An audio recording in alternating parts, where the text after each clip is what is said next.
Hey everyone, thanks for listening to Sex with Emily. On today's show, I'm joined by sex and relationship coach Pam Costa. We'll be getting to Pam's amazing story of her sexual awakening, talking about desire, masturbation, and how to get the sex life you've always wanted, because she did it, people. This is a great show. And we'll also be answering your emails. Thanks for listening.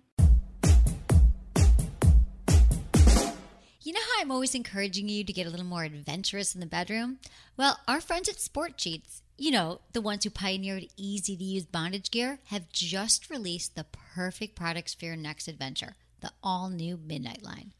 Midnight is a collection of sophisticated, playful, and adventurous accessories like lace cuffs, blindfolds, and one of our favorites, a lace collar and leash. Hey, Producer Madison, remember that time I led you around the trade show wearing one? How was that for you? You know, surprisingly good. It's really comfy. I liked it more than I thought I would. I know, right? Fun for everyone. Want to turn up the adventure dial a little more? No problem. Midnight has a whole selection of high-quality nipple clamps that not only feel amazing, but are really beautiful too. Hey, Producer Madison, remember that time? Just kidding. Okay, don't underestimate a little nipple play. Trust me. Each item in the Midnight collection is made from the highest quality materials. Everything is nicely weighted and feels amazing to use.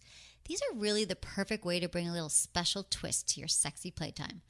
Sport Sheets has been keeping couples connected for more than 20 years, and the Midnight collection is their latest masterpiece. To check out this or any of the other fun Sport Sheet products, click the Sport Sheets banner on my website or visit sportsheets.com. That's sportsheets.com. Look into his eyes. They're the eyes of a man obsessed by sex. Eyes that mock our sacred institutions.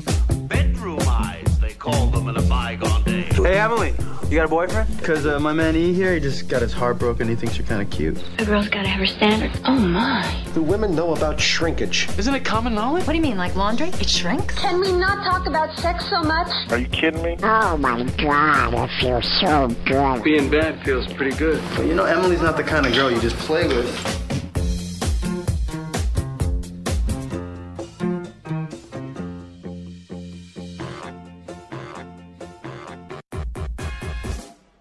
You're listening to Sex with Emily. We're talking about sex, relationships, and everything in between. For more information, go to sexwithemily.com. We've put everything at your fingertips there.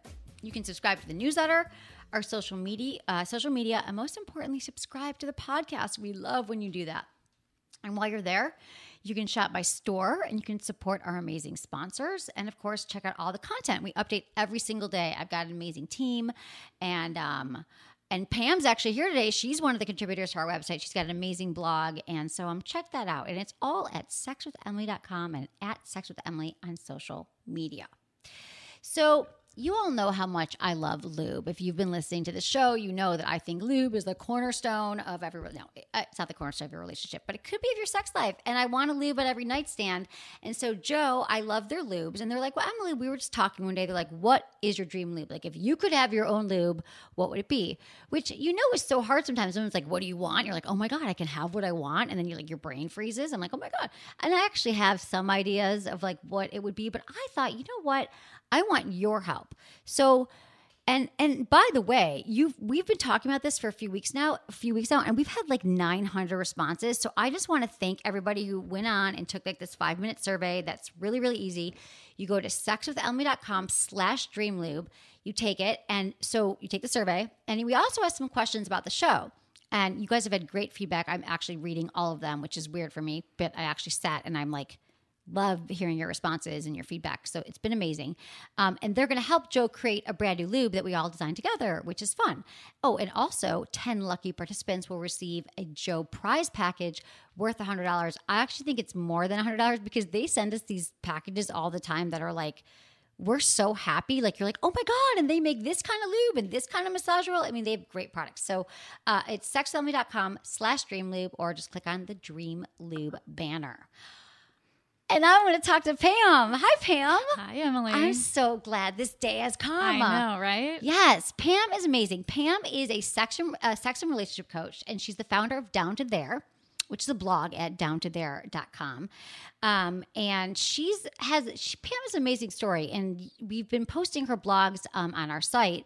So thank you for sharing your amazing content with us, which has definitely inspired a lot of people I know, and even myself reading it. I'm like, well, how can she stay on for 8 hours and I can talk to her? Because I can't believe what she's been through in a year. Okay. So I first met Pam. It's actually, I love the story because it was our first sexual health expo. And as you all know, we've had like 5 of them now, I think. So that was in January 2015. Yeah.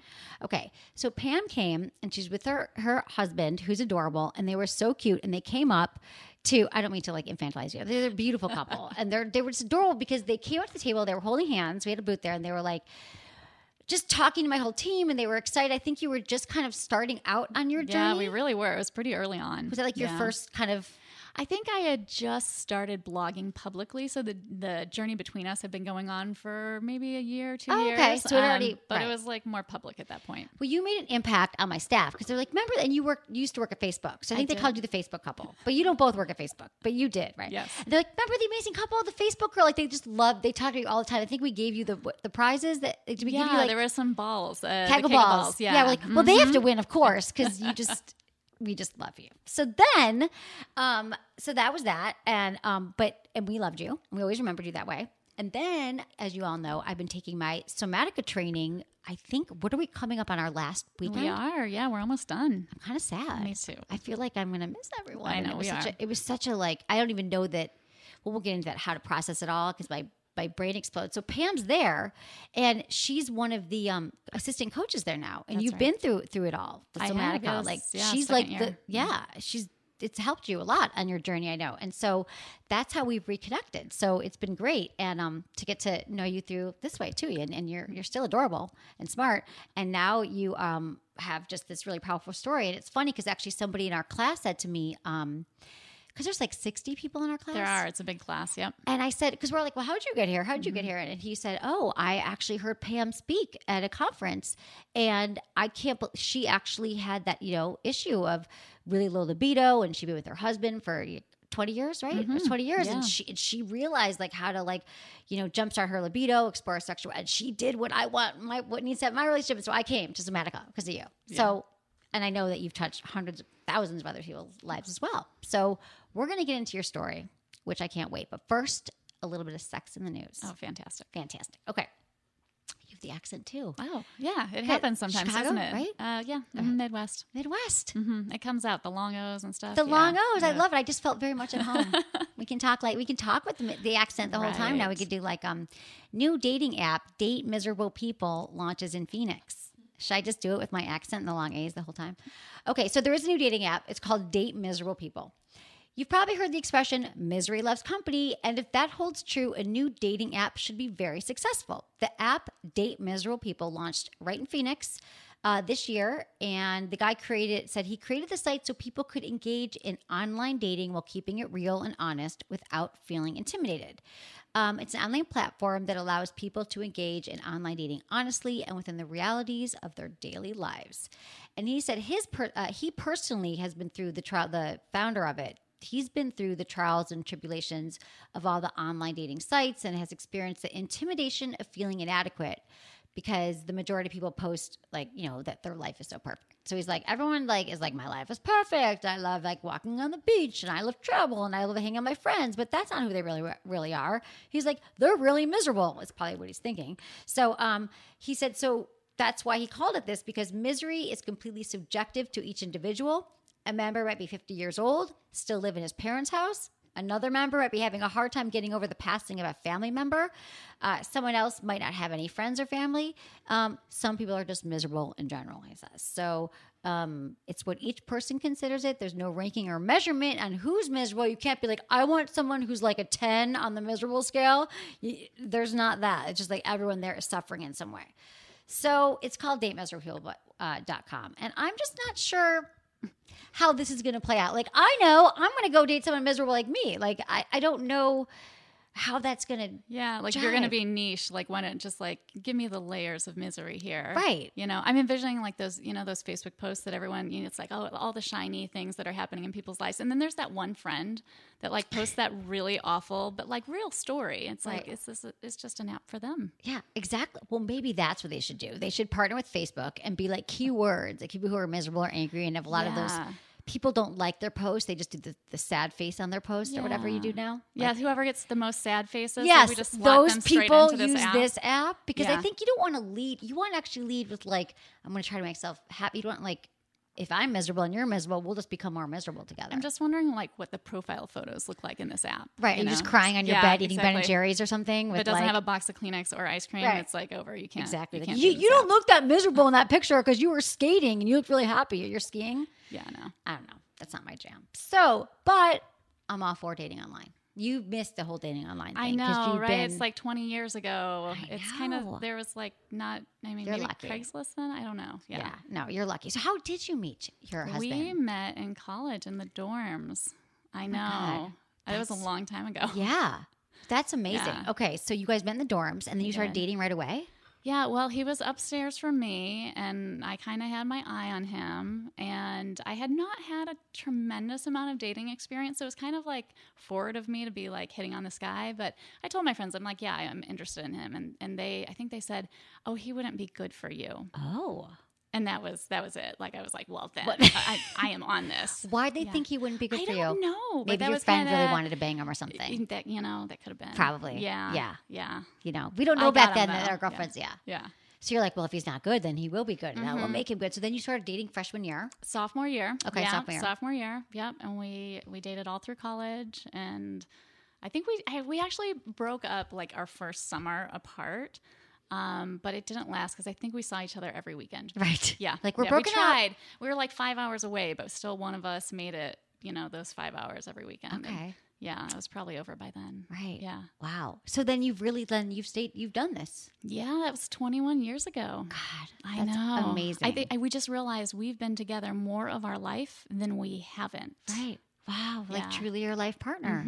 But not always been easy since those heyday days at the dorm. Yeah, no, yeah. I mean, it was pretty good overall. Like, right. We have a good relationship, but sex was always a little charged for us. That's my question. Like in the dorm, always, like in college. Well, I mean, you know, it's hard to remember. But there's right. fun. Yeah, exactly. It was 21 years ago. Right. But yeah, I mean, you know, you're young and you're exploring things, and biology's pretty strong in the beginning, and so yeah, I mean, I think there was a lot of fun. Whether it was like amazing sex. I mean, it was good sex, right? Right. But he always wanted more than I did. Always. I mean, I don't know if I could say like in the first like year of our relationship, but you know, as the relationship grew and over the decades, he would, you know, sit down and be like, "Hey, we've got to talk. I want more sex," and I'd kind of be like, "I don't know, like I'm not like feeling those same urges, but like I want you to be happy. Like maybe we could try something." We like try all these different things. And you buy a sex toy, and then you're like, okay, that was go fun. on vacation, or like, you know. So you did all the things that I like talk about all the time. Yeah. But none of them worked really. They don't stick. Exactly. They don't work. That's It's like everything in life. You got to like stick with it. So, right. So you tried those things, and you guys are good communicators. And I love that you had good sex at the beginning, because a lot of you are like, we have bad sex and we never had good sex. It's like, that's hard to tap into. But you guys obviously have a genuine love, attraction, and connection. But you just, so what was the, and you have a child, right? We do. Yeah, we have a 9-year-old. 9-year-old. So it's like having that probably. Well, and that was one of the things that's like, well, when he gets older, it'll get better, you know, or this. 18 years, honey. Just wait. In 18 years, we're going to bang like rabbits. But just hang on there, buddy. Right. So then you, okay, so did it really start? So was there like a rock bottom? Like what made you after all these years? Because I love that he communicated with you, but still, even though you talked about it, it wasn't. Yeah. I mean, I was talking, it's like it's the talk, you know, with air quotes. It's like the difficult talk. And it would come up like every 6 to 12 months. And I think there was a moment where it came up again, and for some reason, like that time, it felt different. Like I was just kind of like, whoa, this is serious. Like I really need to like pay attention. Like something's going on here. And this was like how many years ago? Oh gosh, this was probably about 3 years ago. Okay. Yeah. So you're like, wow, again, usually you wait 6 months. This was only 3 months or whatever it was. There was like some moment you're like, yeah.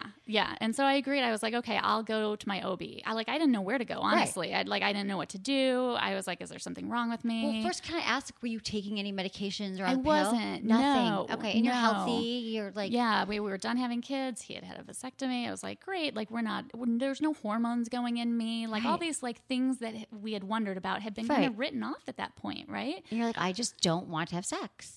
Was that it? I Like, mean, you just didn't I have the wanted desire. sex. It was less frequent than him. How often were you having it at this point? You know, well, we would have different answers for that. But Right. I was like, Always, like any we're Holstein. having it like once every week or so, and like he was like, no, we're not. So there's questionable. Okay. Just curious.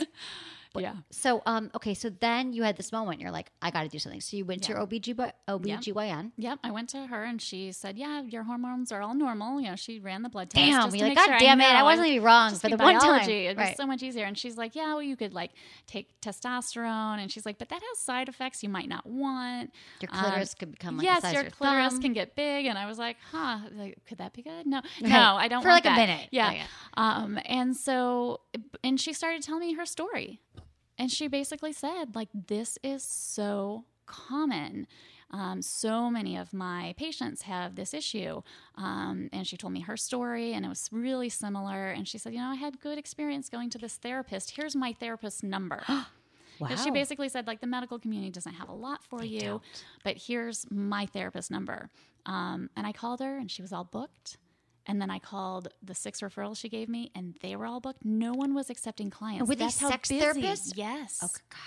I know, right? This is why your business is just going to be I so know. freaking busy the right now. market There's is not- like 100% of people. I literally in that moment was like, you know, concerned about my health and all, but Right. in the back of my business head, I was going, You're a business person, right? Well, no, well, it's interesting because that just says a lot about, you know, our society, because you've probably heard this too, like medical doctors have like they're in school for 10 years and they have like half a day on sex, you know, like they're not as not as trained. And even a lot of couples go to marriage counselors. Yep. And I know so many, like, we were in therapy for years. I'm like, they never talk about their sex No, life. I'm like, how do you not? I'm in school right now to get a therapist license as well. And out of a 3-year program, we have maybe 8 weeks of sexuality. Right. Yeah. And that's going to be like a lot of times, as you know, that's couples need to work on that. Yeah. Like a lot of the problems are due to that. And how does it not come up? So Definitely. 6 therapists, and then did one answer finally? So they were all booked, Wow. and luckily, my husband is like this amazing internet researcher, and he found this sex and relationship coach.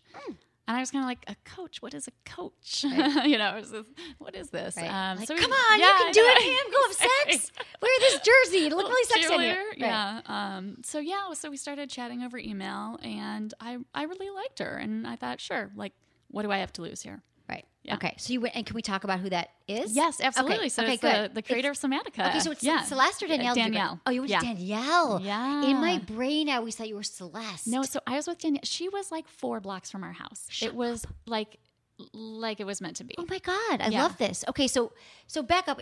Let's say this is the first time you listen to this show, I never know. So I've been taking this Somatica training, and Celeste and Danielle are the creators of it, founders, and they're sex coaches who've been in the Bay Area. We actually started like the same year, I think like 2005, and I've loved them. They've always been like great guests on the show, and they've probably been on like 5 times over the years. And then they were on last year. This year, earlier in the year. And they were like, okay, Emily, you keep saying you're going to do something. I told you in the area, you're going to do it. And I did it. And I've gone to all these like transformational weekends. So anyway, and they're both very different. Now I've seen them, like I've spent 20 days with them intensely in this workshop. So Danielle, she's intense. Love her. Okay. So you talked to her on the phone. We did. I would talk to her over email. And then said, okay, like let's go in. Let's try this out. so you went in together. We did. With your husband. Yeah, Okay. we went in as a couple. We sat on the couch. I think I used like half a box of Kleenex in that first session, just being like, there's something wrong with me. And like, I don't know what to do. And like, I love this guy, but like, it's not working. And, you know, really kind of quite emotional. Right. And she did this amazing thing where she didn't even try to like fix the problem. Right. She just listened, and then she talked about all the cultural messages that we get every day that I know you're so aware of because you talk about these all the time, but like it had not raised into my consciousness that the world has told women that sex isn't for them. and that they should keep it in their pants until they, get married, and then magically it should all work and function. And I as she was saying those things, I'm like, whoa, that's a lot of whatever this is. I just have never thought about it in different terms. Right, like you thought you were broken in some way, or you were like or there's something wrong with you. Like I'm having sex. Yeah, it feels good. But it's like it's for my husband. Oh, right, it's not for you, even not even your pleasure. Yeah, right. not that I was consciously thinking those things, but it was very deeply seated in my unconscious for sure. Right. Yeah. Wow. Okay. And then she was like, so that's fine if sex isn't for you and you don't. That's fine. She's like, there's nothing wrong with you. You're completely normal. And I just kind of like this huge like weight. I'm even saying it now, like the weight lifted off my shoulders, and I was like, oh, like I could breathe. Wow. It was like really powerful, and just to give you permission to be like, it's okay to be you, and like this is what happened. So then what? Because I know there isn't a lot of talking, and then that was the first session. Yeah. Okay. And so I think even in that first session, we may have done, so they... Breathing? Yeah, they did this breathing. I'm like, when did you breathe? I know. It's all about breathing. I think it might have been that first session, because when I kind of felt that like weight off my shoulder, then it was kind of like, when you're told that you don't have to do something, that you're like, oh, I don't want to do that. And someone's like, okay, you don't have to do that. And you're like, oh, well, maybe I want that. So I think I was kind of like, oh, well, maybe. She's like, okay, don't say I don't want it ever. Like, I know it's okay, but like, I want it, right? Exactly. Don't you tell me. Mm-hmm. So then she's like, okay, well, we're going to do this breath work. We're going to like breathe, it's like 3 parts. So you breathe in your chest, and you breathe in your belly, and then you breathe down to your, can I say that word? Yeah, you say whatever you want. My, okay. You can swear. She's like, pussy? breathe down to your pussy. Right, they use pussy in class, which they always talk about your pussy and your cock. And I don't often say that on the show. Like, I don't have not a hard time. It's funny. Like, I have a sex with Ellie, but yes, we do say whatever we want on the show. But personally, I had a super hard, like, when like, she said that, your pussy in the first I know, lesson, you're like, whoa. I know. I'm like, my face must have just been like, what did you just say? Like, how? I don't even understand what you're talking about. Is my pussy supposed to breathe? I know. Does it open up and breathe? Like, what? Seriously. And nothing really happened. Like, I did what she told me to do. She close your eyes and she'll guide you through it. And like, it's all really nice, but it was basically like I could feel like breath in my chest. Like, obviously my lungs are moving in and out, and then like maybe my abdomen a little bit, like, okay, like there's a gut there, like, but like down there, I was like, I don't know what you're talking about. But it was funny because after that experience, I had a heightened awareness of that part of my body. Right. We there's that part of our body is kind of like turned off in a lot of our life. Right. We just shut it down. Yeah, and I think I left that session with this thought that, hey, that's a pretty awesome part of me. Maybe I like that part of me. Maybe that part that can experience pleasure is actually just for me, like super selfishly, right? Right. And so, so the first, like, I don't know, maybe even like a year of my journey was a lot of like just internal connection with my sexuality. Okay. And it benefited my husband because like then I was like more horny and like more interested in trying things, but it was honestly like a really internal kind of experience. Okay, so there was a lot of like breathing assignments. So like you're saying, like I love, because your blog, Down to There, which you guys have to check out her blog, downtothere.com.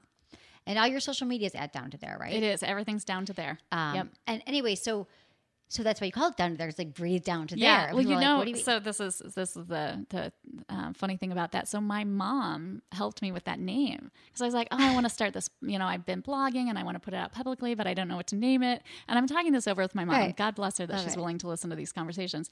And she's like, well, I mean, didn't this all start with that one exercise?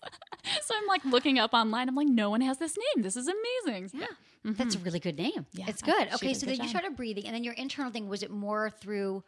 So did you go on the whole journey of like? Because I know somatica kind of like. I feel like it's so hard to explain. Right? It's a journey.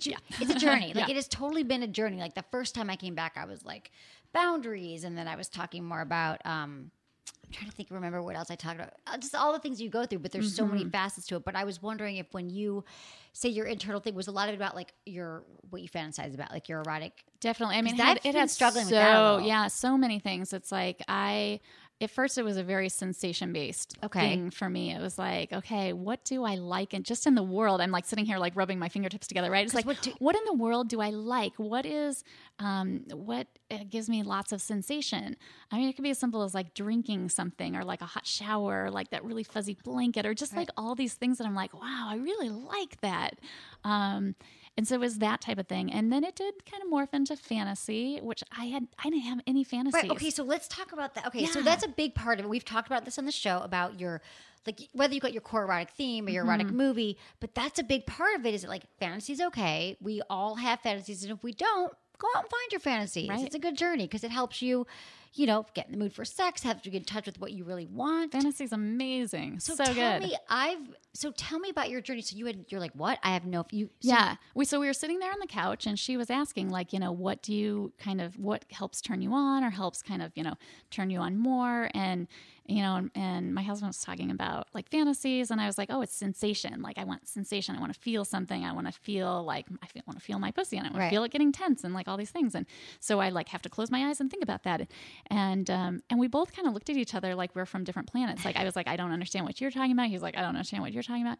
So she was like, you don't have fantasies? I said, no, I don't. Like, that doesn't, it's not a thing for me. Because you masturbate, right? Or had you? Yeah. Right. Yeah, but it was all sensation. It was like, close my eyes, go inward, follow this sensation, keep building it. Right.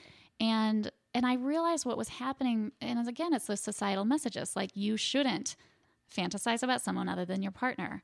And what I realized is my fantasies in general, as I learned to develop them, were I would be in the real world.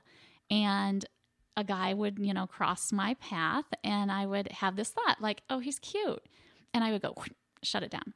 Right. You know? And so gone, like no fantasy. That was like a, you know, 1 second thing. Right. So after that conversation with Danielle, I started like approaching the world differently. And I was like, oh, there's a guy. Huh. Like, what would happen? It's so great because it's just happening in your mind. Right. Like, no one around you knows what's going on. And so, so I started really getting this repertoire of fantasies, and it actually helped me around that core erotic theme because I was like, okay, what was it that struck me about that situation or about that particular scene that made it so hot for me, you know? And then when I played it out with my head, like, what did I have happen? Like, oh, that's interesting. How could I bring that into my sex life? Can you give me an example? Yeah. So, okay. So this one's fun. So we were on like a river rafting trip for work. Again, no one knows, thank God, what's going on in my head. This like river rafting trip at work, right? But we were going down the river, and this guide had been doing this for, I don't know, 12 years or something, very experienced, kind of rugged looking guy with, you know, the plaid lumberjackish shirt and like fine, good looking, but not like incredible. And he gets us in this, what's it called? Like an eddy or something where the water's like swirling around. And we're going down these rapids, and our boat gets stuck. Our raft gets stuck. Okay. And it is like literally filling up with water. Like, I am terrified. And he's like yelling at us like, you know, but bail. And we're like all doing this thing, and we're freaking out. And I turn around and look at him, and he has this like shit ass grin on his face. He's just like, and he's just smiling, and I look at him, I'm like, what's going on? He's like, I've been trying all season to make this happen. And he was like, and it finally happened. You're fine. It'll bail itself. You'll be fine. And I just was like looking around at the chaos around me, and I was just like, there was something about that like confidence, that playfulness, that was total. And so of course the fantasy was that we got out of this thing and we went off, and like people were, you know, having their lunch or something on the side of but we were back in the woods. Right. Yeah. Right. Okay. Got it. He's like a rugged. I got it. So that was the first time, and you were like, oh, I'm going to take this to the next place. And then your husband's cool with that. I hope so. Because a lot of people listening about it like, okay, well, yeah.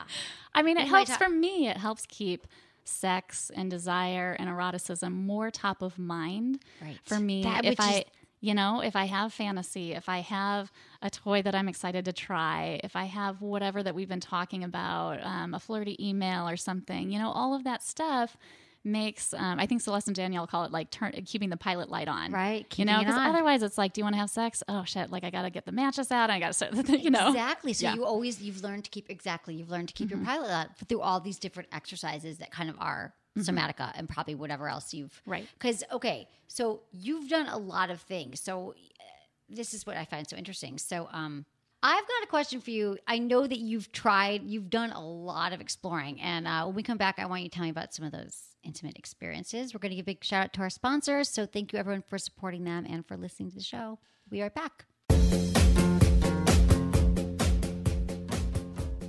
Let's talk about the orgasm gap. You don't know what the orgasm gap is? Okay, so a little refresher.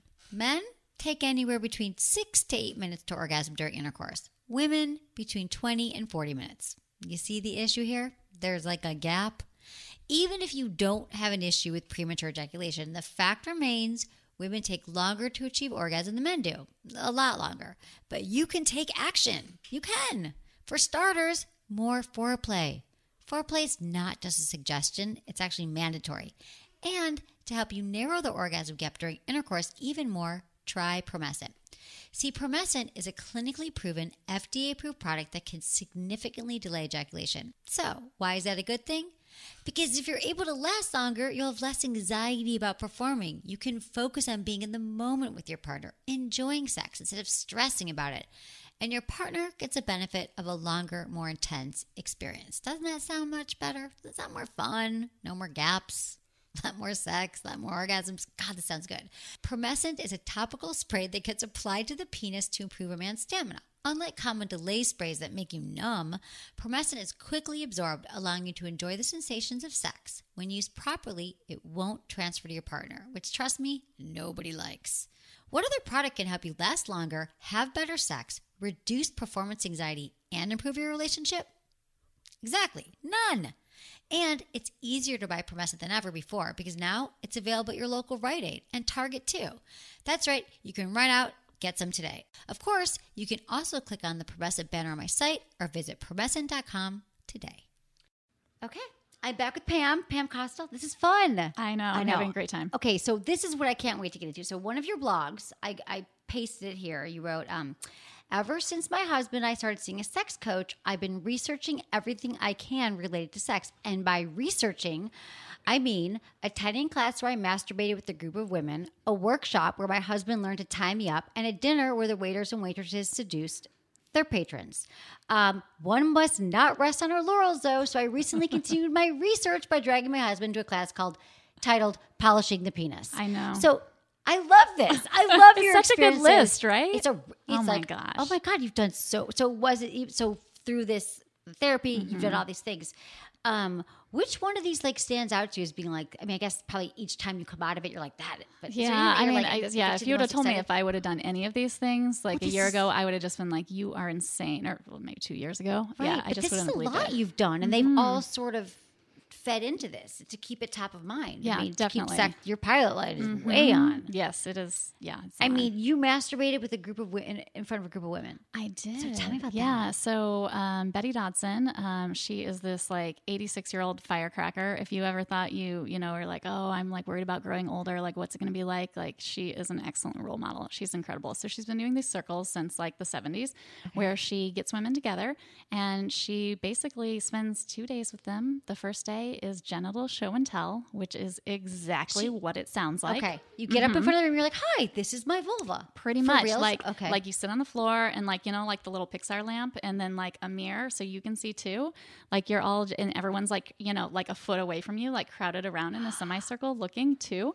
And she's just talking about, the design and the hairstyle and how beautiful. She has like the nicest things to say about everybody's vulvas. It is fantastic. Like, wow, you really learned to, like, I didn't know mine had that little crease and freckle or whatever. Yeah. Okay. Yeah. And then you name them. It's kind of like an empowerment kind of, this Name thing that your you don't vulva. see, right? Because you No. can't see, No. with guys, it's like the junk's all right there. Right. Everyone sees No, it. You know women, what you it gotta look go like. in. You gotta look. Yeah. Yeah.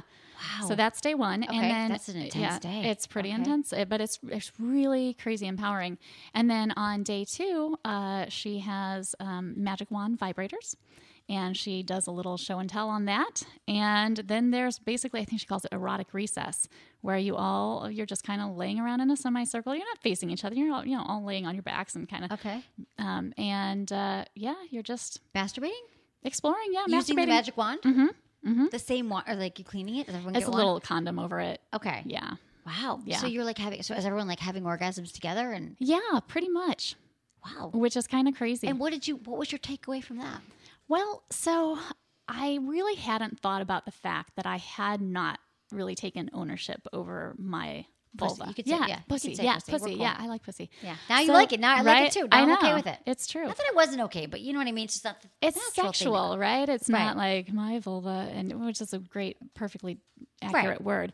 But yeah, so this concept that, I mean, it was for like the doctor and for my husband and for these other people, because I hadn't looked at it. I hadn't touched it in that way and really taken ownership over it. And so that was actually super empowering. I had a masturbatory life that looked one way. Like I learned how to masturbate when I was like 6 years old in my girlfriend's basement, and I masturbated that way for every single day for like, or whatever. Exactly, right, for decades. And then, you know, I had never used a vibrator before. Really? No, and then I had you were not. like, actually, I take that back. I had used like the insertable things, and I was like, this isn't doing it for me. Like, what's going on with that?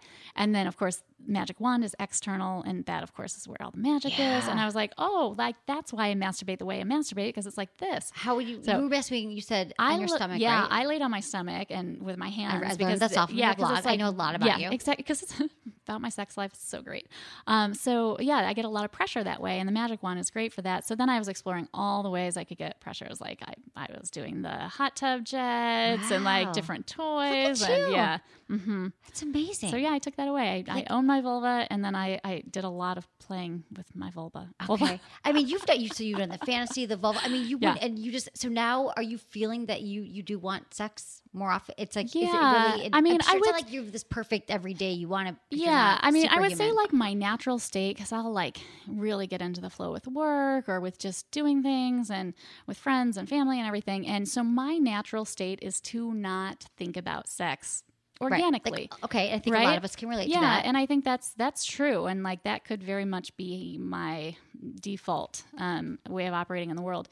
But I actually like this other version of myself. Like I really like it when the pilot lights on. Right. I feel more feminine. I feel more creative. I feel more alive. It's like all these good things come with it. So it's like worth it to me now to spend time like reading some erotica, watching some porn, you know, going to this class, doing whatever the like huge long list of things is you can do to keep it top of mind. Is there anything like a daily ritual that you do every day for sure, or weekly? No, I'm not. I'm much more spontaneous. I really, and that's part of what's fallen out of this journey is like going wherever my energy is. And so I'll be like, well, what do I really want right now? Oh, I want chocolate, or I want to call a friend, or I want to go masturbate, or I want to send my husband a flirty text message. You know, and being more not being as reactionary, and really in the moment being like, what do I want? Yeah, like not what should I do, but what do I really want? What does my pussy want right now? What does my pussy want? Right, my pussy wants to be on the Sex with Emily show. And okay, so we have a special guest here, another one. We do. We have Paul here, your lovely husband. And I forgot, I mean, I knew you guys were coming together. You told me when I started Sematic, I was like, but I want to talk to Pam. But I realized Paul's awesome. He's been through this journey. Hi, Paul. I know. And, you know, it's a really common question from readers of my blog, too. They're like, how is your husband? What about him? Like, is he going to write a blog? Is he going to tell a side of the story? I'm like, no, he doesn't really want to blog, but he's super excited to be here, I think. Paul, I'm so excited you're here. Big fan of the show. I know. You're also a fan of the show. Okay, can I talk about the fact that you're so a few months ago, I was in a relationship, I realized, and I had never really talked about it ending, and I hadn't talked about my emotions around it. And then Paul cornered me. We were at a party for our Somatic, and everybody's like, yeah. And I thought you didn't. I was like, I didn't even know you really liked it. You're like, well, I don't know. Like, you were in this relationship, then you just ended it. You didn't talk about it at all. You didn't share it. I'm like, God damn it. I couldn't get it out of my head. And so I was like, okay, so my friend's husband, now you're my friend too, but I was like on the show. So I did tell the whole story about the breakup, which was very cathartic. So thank you for pushing me in that direction. You're welcome. So now that's out of the way. Okay, so yeah, everyone wants it. So we have a lot of male listeners are probably going, okay, yeah. Or women who also are probably totally going, oh my God, I'm relating. Yeah. What's my husband going to think? Like, how did you, because clearly this Pam sitting here is a very different Pam than 2 years ago. That's definitely true. Right. Okay. So tell me about your experience with this. Well, I was listening to her story. And you're like, mine's different. Yeah, it is a little different. I mean, I think back to that first session with Danielle, and I can remember kind of saying to her, okay, Danielle, here's the thing. We have a great marriage. The only problem is we don't have enough sex. Right. So, that. Quite quickly, like within a couple of weeks, Danielle had kind of convinced Pam that sex was for her and that she could want sex for herself. And like suddenly we were having more sex. And I felt like, oh my God, we're cured. Right. And, but it didn't really take too long after that to sort of realize that like the sex wasn't exactly what I thought that it was going to be. Like Okay. I wasn't even initiating. Like she was initiating, and she had never initiated before. Wow. Okay. And I thought like, what is the deal with this? And Right. like it eventually sort of got to the point where I sort of realized that like, boy, like I think all these years of like sort of being shut down, it kind of screwed with me. Right. Like I was almost a little damaged in terms of confidence, and honestly kind of still am working my way through that. Right. Because what we don't realize also the male experience of saying no, you're going to feel like, okay, like dejected, not as desirable. Absolutely. Yeah. Because that's 20 years of, I'm not saying Yeah. you always said no, Pam. You didn't No, beat it I down mean, every day, it's- but I get you yeah. get it. So wow. So then repair, right? It's like we learned like relationships are so much about repair. So you've had to do some work on yourself around that. So Yep. have you started to initiate? How do you feel like? Yeah, I mean, I wish I initiate could have in 2 weeks just sort of had that whole thing figured out, but I think It's I'm a still lifelong journey. Yeah, absolutely. Yeah. But you've had some fun. You guys did the sexy stranger thing. Oh, we Yes. did. I love that. That's So- actually a good peak sexual experience for me, at least. I love that story. So I always tell, and people are like, oh, yeah, we'll do that. One of my suggestions, this is what I love, that every single thing, not everything, but she's going to get there. A lot of the tips that I've given you are like suggestions, how to spice things up. Pam and Paul actually did them. They do them. They, I don't know anybody who does a sexy stranger. Like you went to, so the sexy stranger is role playing and fantasy. And I always say, you know what? Go to another town, like pretend that you've never met and be like sexy stranger. It's even in my book. I was just looking at my book and it's like, and I'm like, but who, I have a few friends who've did it, but they kind of half-assed it. You guys full on went to Vegas. Tell the story. Yeah, we did. So I'll start, and then he can take over because he did a much better job staying in character compared to me. I know, I love it. Yeah, so we kind of had this idea that we go to Vegas and we go out to dinner, and then after dinner, so we kind of be our normal selves for dinner, right? Have a good time at dinner, and then we would go to the spa, and I would leave the restaurant first, and I would go to the spa, and I'd sit down, and then he would come. And so I'm going to let you tell the story from there.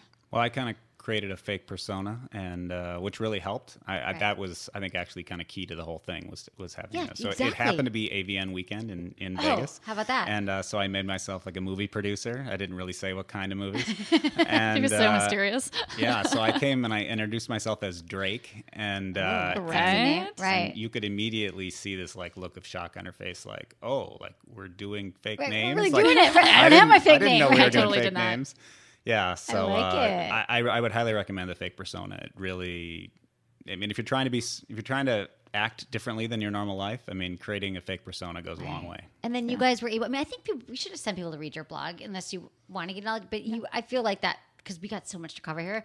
But what's the name of that blog post? It was It's a stranger roleplay, probably. Stranger Roleplay, maybe? Yeah, I Yeah, think we they're can pretty find boring it. names. Yeah. No, they're amazing. I love your blog down to there, but it's just a great, and I love that they're very like, I don't know. I love the way you write. I love the way you explain the details about what happened during their journey. I would just check it. I think it's is it on our website? Not yet. Okay. But anyway, it's great that you guys, because the conclusion is that you're able to create these different personas so you can really start to like act sexually different too. It's like having sex with someone else in a way. Yeah, because you're Still basically your husband. all those like habits and ideas that you have about each other kind of go out the window, and you kind of look at each other with new eyes, which is really what therapy and coaching and all of that is about, for you to not assume that you actually know each other, because there are things you don't, and you don't even know yourself, and things change. Right, Yeah. exactly. The They sex really that do. night was different. It was totally different. It was. Yes. It was good. Like Yeah, amazing as a fake sex. persona, like you can be someone else in bed.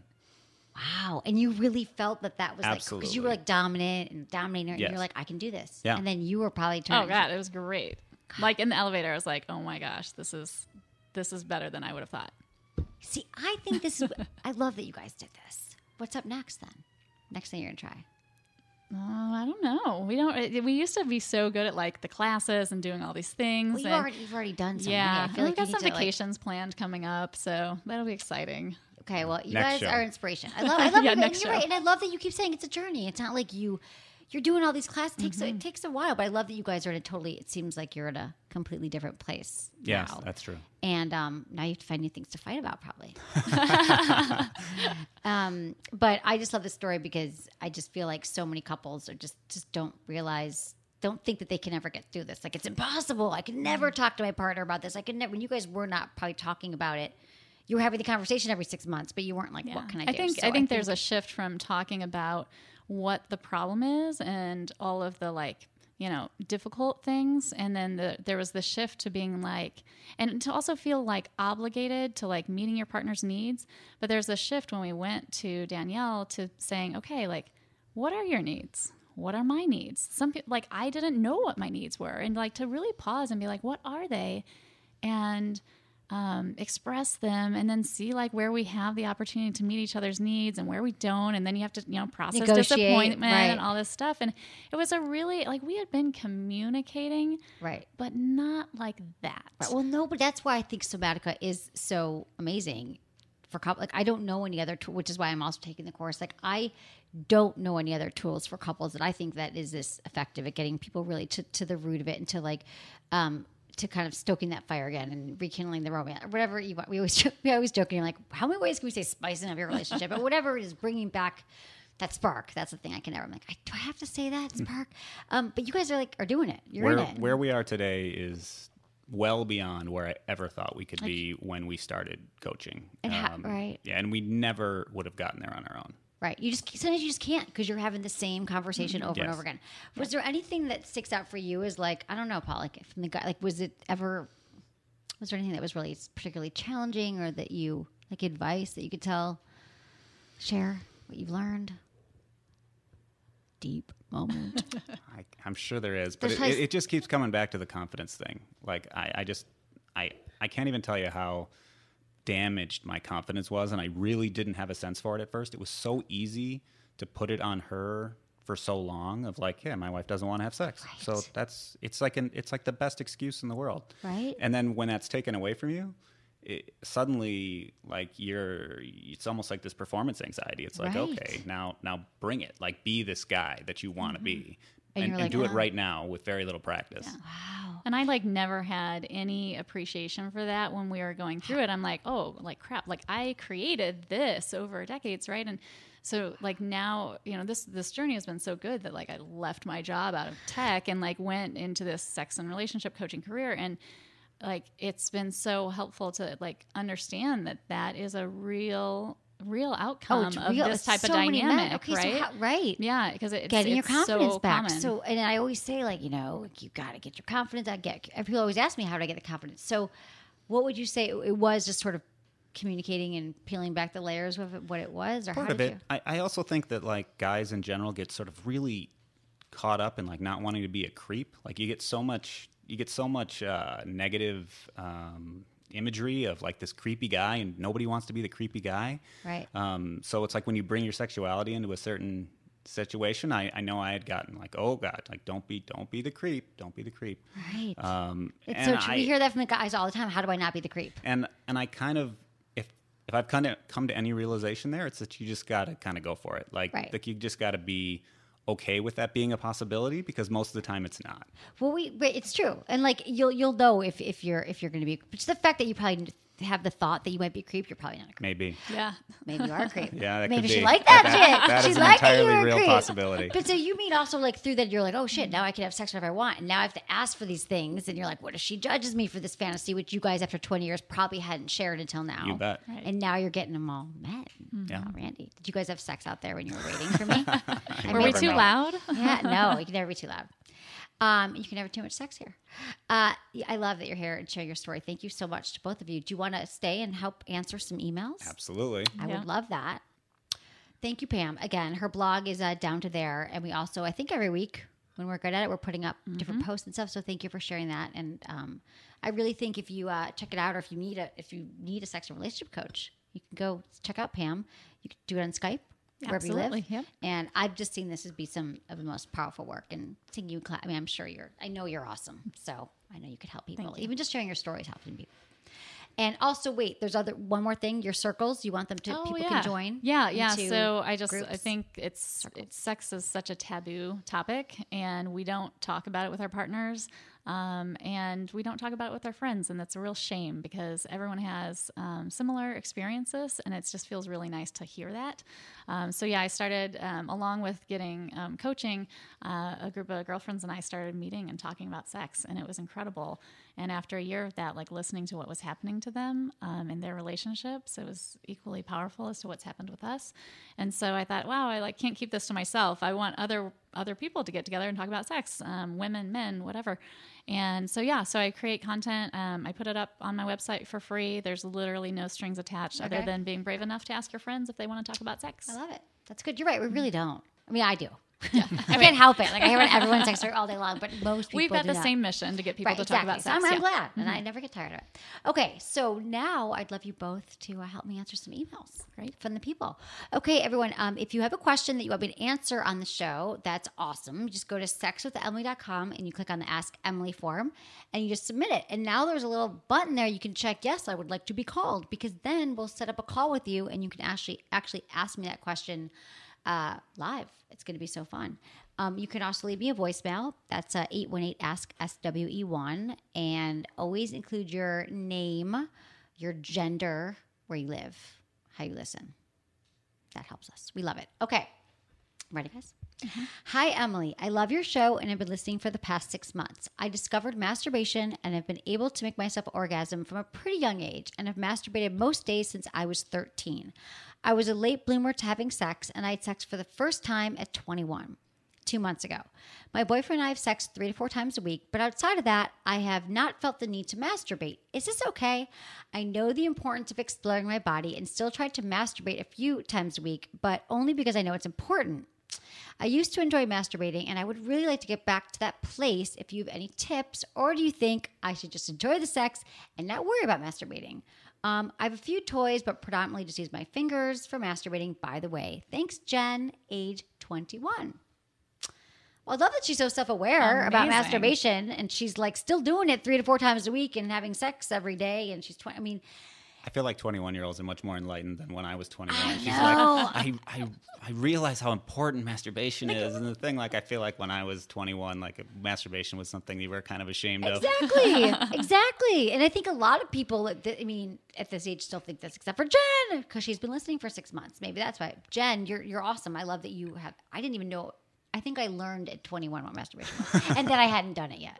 That was my problem. Amazing. Okay, I mean, Jen, I think you're totally. I mean, I feel like you've been doing the exploring, and I mean, the reason why it's great is just to keep connected with your body. So you use your fingers only. You might want to try some new, like Pam was saying, like she tried a toy. You don't have to go to masturbation class, but you could, like Pam did. But you could just try different ways, And I'm thinking like mutual masturbation, right? Like partner masturbation. Like he can do it, you can do it, you can cross. I mean, it's just like, wow, this could be fun. Yeah, that's one of my favorite things, mutual masturbation. Mm-hmm. One of my favorite tips, because then, Jen, you could like look at how he does it, and he'll know what turns you on. You'll watch each other. Who knows? You might not be having sex. So that is a great way. And just, you can learn a lot about how to pleasure your partner by watching them masturbate. Exactly. Mm-hmm. Exactly. It's all the information's there. Oh, he tugs his penis to the left. I'm going to do that next time I give him a blowjob. That kind of thing. Right? You guys need to masturbate. Paul, any advice there for young Jen? Well, I think the mutual masturbation. It's a good time. One is an interesting one. I mean, I think people underestimate how erotic that can be to the other partner. Because people think, I don't want to see my partner see me make that face that I make, and the rubbing, and it's dirty, and it's wrong. And not only should we never do it, but we definitely can't do it. Right. Mm-hmm. So taking away all that stigma and all the judgments we have around it. Yeah. I think you're right. But also, like, if it's coming and going, your masturbatory life, totally fine. Yeah. Yeah. Jen, yeah, exactly. And you're fine. And there's nothing to worry about. Yeah. We're not saying like you have to always be on the schedule. Like, and I love that I'm happy for 2 reasons that you didn't answer my question about like a daily ritual, because I'll never have a daily ritual. I've tried my whole life. Like every day I get up and do this, and there's some things, but they're like out of order. Like I'll exercise, then get coffee, or then I'll meditate, or maybe I won't. But yeah, if I try to do that, I just shame myself. I'm like, I do too. Why should I be shaming myself? Right. Ugh, no shame. Yeah. Don't shame all over yourself. Okay. Hi, Emily. Another email. Ready? My wife and I have hit a rut. We started to try to have children, and it was the first time we started having sex in a few years. We immediately decided to stop trying for children and instead focus on us and recapturing that spark when we were younger. She's worried that we won't be able to get that spark back, and she doesn't even remember the spark. I can remember getting home and tearing our clothes off and not being able to keep our hands off each other, so I know it was there. How do we start working on reigniting our spark together? We both love each other very much, but feel like we have become only best friends. We both love your podcast and are willing to try anything to recapture the magic we had in our younger years. Thank you, Todd, age 31. You guys are like the poster couple. I know. Aww. He's kind of like where you guys are.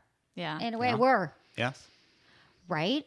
So what would you say to Todd? I think that she doesn't even believe there was the magic. She doesn't even remember the magic. I love how he wants to work so hard. We'll do anything. You know, it's like we all want to work really hard at this. Right. He's like, we'll do it together. Like, just tell me what to do and I'll do it.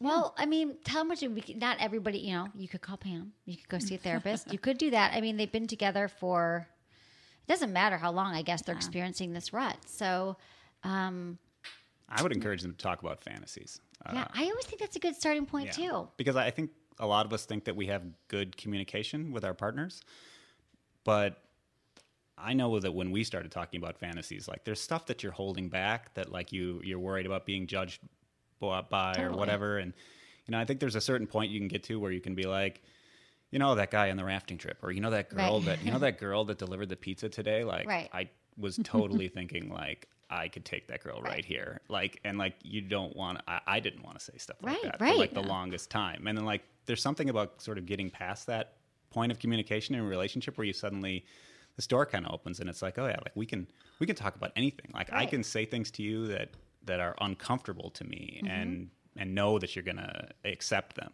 Right. And of course, like I'll totally empathize with Todd's wife here. And like, if she's not feeling that desire, if she doesn't remember what it was like to feel that desire, like jumping straight to fantasies might be tough for her, you know, like it was great. We got there eventually, like to go there right away would have been really hard. And so if that's kind of the situation, I would say like, there's this really kind of crazy fine line between just feeling alive and like being in touch with your sexuality. And so, you know, if she can't get in touch with like, oh, what are those sexual experiences that really made me alive? What are just things in life that make her alive? Like how you said, you start with like a blanket, a warm blanket or hot tea. Yeah. Like what's something she really wants to go do? And can they share in that? And can, can you guys feed each other in that way? And my guess is like when you get into that state, you'll kind of be like, oh, wait, like there's something else going on here. Right. And try try new experiences together. Like the novel, like we would say, like, you know, doing the novelty kind of goes away after a while. Like, so spending some time together and thinking about these kind. You can also buy like Celeste Danielle's book too. Like, I think it's a great workbook. Making Love Real. Making Love Real. It's a great book. Like couples can read it together. Like I have a friend who, it's like 15 years ago when they got together, and she's always been like all about therapy. They were living in London, and she like bought a therapy book and full on like every Thursday they did it, and like it really helped. Amazing. Like, right. Or, you know, see a coach. But I think obviously, Todd, you can see that you can recapture the magic because it is possible for everybody. Like, I think this is just very inspirational, your stories. And there is no one path. So I think that was a good point. To your point, like, she wouldn't be like fantasy. Like, I don't even know that but I always say like a bucket list too is great. Like, are there things you've just been wanting to try? And we can say it doesn't have to be sexually. It can just be maybe she really needs, because you'll find out, Todd, you can be like, what are 5 things you want to do this year together? So just starting there, maybe she just wants to have a night where you guys go to dinner and you don't bring your cell phone. You know, like that might be something that would really turn her on. We don't know. So that could be a fun way to start. Yeah, you can play this like I turn myself on when game, where you're taking the pressure off of the other person turning you on and saying really what turns you on. Like, I turn myself on when I take a bubble bath. I turn myself on when I read erotica. Yeah. And you can just go back and forth, and you can learn a lot about each other with that game. Yeah, that's a fun game. Mm-hmm. Do you guys play that game like when you're driving in the car? I think we used to. I don't know if we do You guys anymore. are fun. Okay. I think that's all we got time for. Sounds good. You guys, this is a really good story. I love you both. You are a very cute couple still. You're still our favorite couple. Yeah. Thank you for listening to the show. Thank you, Pam, for sharing your stories. And you can all check it out at downtothere.com. And thank you, Madison, producer Madison. Thank you to Lori and Jamie and Eddie and Ken. Thank you, Ken. And thanks, everyone, for listening. Was it good for you? Email me, feedback@sexwithemily.com.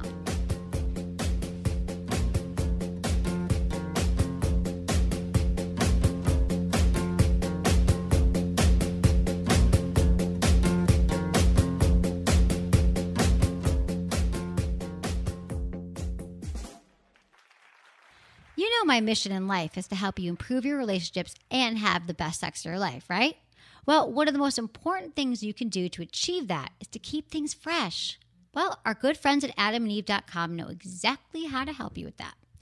Adamandeve.com is where you'll find all my favorite high-end toys, like the Magic Wand and the WeVibe Sink, as well as sexy lingerie, games, massage oils, everything you need to keep things exciting. To make the choice even easier, the folks at adamandeve.com have put together a special deal for Sex with Emily listeners. If you order today and use code Emily, they'll cut the price of almost any single item in half. And not enough? They'll also toss in 3 free DVDs and ship it all for free. And for a limited time only, they will include a free gift, a sexy premium vibrating pleasure ring. Rings are a great way to enhance intercourse. And if you haven't tried one before, it's the perfect time. It can help guys stay harder longer, all while providing that crucial clitoral stimulation that most women require to orgasm during intercourse. To get your free ring, free shipping, free DVDs, and 50% off one item, go to adamandeve.com today and use code Emily at checkout. Back in August, our friends at Vibratex sent me a new toy to try out, which you know is one of the best perks of my job. However, it can also be challenging because, let's be honest, not all toys are created equal. Well, thank God I loved it.